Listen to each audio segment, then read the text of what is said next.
ವೀಕ್ಷಕರೇ, good is good motivational ಚಾನಲ್ಗೆ ನಿಮಗೆಲ್ಲ ಆತ್ಮೀಯ ಸ್ವಾಗತ ಸುಸ್ವಾಗತ.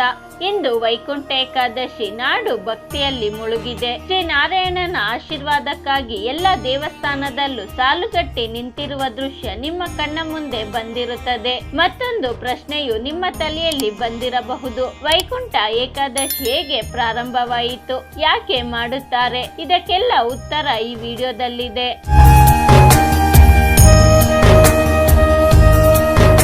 ಶ್ರೀಹರಿ ನಾರಾಯಣ ವೈಕುಂಠ ದ್ವಾರವನ್ನು ತೆರೆದು ತನ್ನ ದರ್ಶನವನ್ನು ನೀಡುವ ದಿನವೇ ವೈಕುಂಠ ಏಕಾದಶಿ. ಏಕಾದಶಿ ವ್ರತ ಹಿಂದೂ ಧರ್ಮೀಯರಿಗೆ ಅತ್ಯಂತ ವಿಶೇಷವಾದದ್ದು. ವೈಕುಂಠ ಏಕಾದಶಿ ಪೂಜೆಯನ್ನು ಮಾಡುವುದು ಹೇಗೆ? ವೈಕುಂಠ ಏಕಾದಶಿ ವ್ರತವನ್ನು ಮುಕ್ಕೋಟಿ ಏಕಾದಶಿ, ಪುತ್ರದ ಏಕಾದಶಿ ಹೀಗೆ ನಾನಾ ಹೆಸರುಗಳಿಂದ ಕರೆಯುತ್ತಾರೆ. ದೇಶದ ಮೂಲೆ ಮೂಲೆಯಲ್ಲಿರುವ ಪ್ರತಿಯೊಂದು ವಿಷ್ಣುದೇವನ ದೇವಾಲಯದಲ್ಲೂ ವೈಕುಂಠ ಏಕಾದಶಿ ದಿನ ವಿಶೇಷ ಪ್ರಾರ್ಥನೆ, ಪೂಜೆ, ಪುನಸ್ಕಾರಗಳು, ಯಜ್ಞಗಳು, ಪ್ರವಚನ ಹಾಗೂ ವಿವಿಧ ರೀತಿಯಾದ ಧಾರ್ಮಿಕ ಆಚರಣೆಗಳನ್ನು ನಡೆಸಲಾಗುತ್ತದೆ. ವೈಕುಂಠ ಏಕಾದಶಿಯ ಮಹತ್ವವೇನು? ಆತ್ಮಾವಲೋಕನ ಮತ್ತು ಆಧ್ಯಾತ್ಮಿಕ ಬೆಳವಣಿಗೆಗೆ ಏಕಾದಶಿಯನ್ನು ಸೂಕ್ತ ದಿನವೆಂದು ಪರಿಗಣಿಸಲಾಗಿದೆ. ಬ್ರಹ್ಮಾಂಡದ ರಕ್ಷಕನಾಗಿರುವ ವಿಷ್ಣು ದೇವನನ್ನು ಈ ದಿನ ಪೂಜಿಸುತ್ತಾರೆ. ಈ ದಿನ ಮಾಡುವ ಉಪವಾಸ, ಪೂಜೆ, ದಾನದಂತಹ ಪುಣ್ಯ ಕಾರ್ಯಗಳು ಜನ್ಮ ಜನ್ಮಗಳ ಪಾಪಗಳನ್ನು ತೊಡೆದು ಹಾಕುತ್ತದೆ ಎನ್ನುವ ನಂಬಿಕೆ ಇದೆ.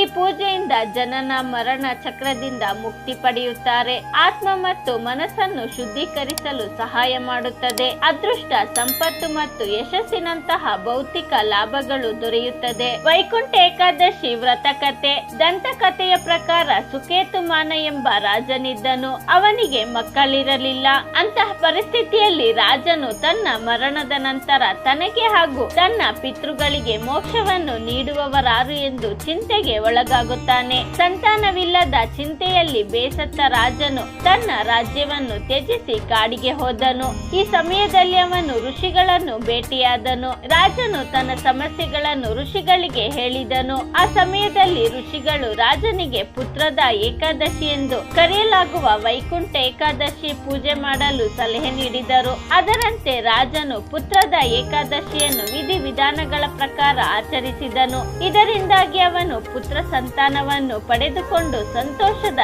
ಜೀವನವನ್ನು ನಡೆಸಲು ಪ್ರಾರಂಭಿಸಿದನು.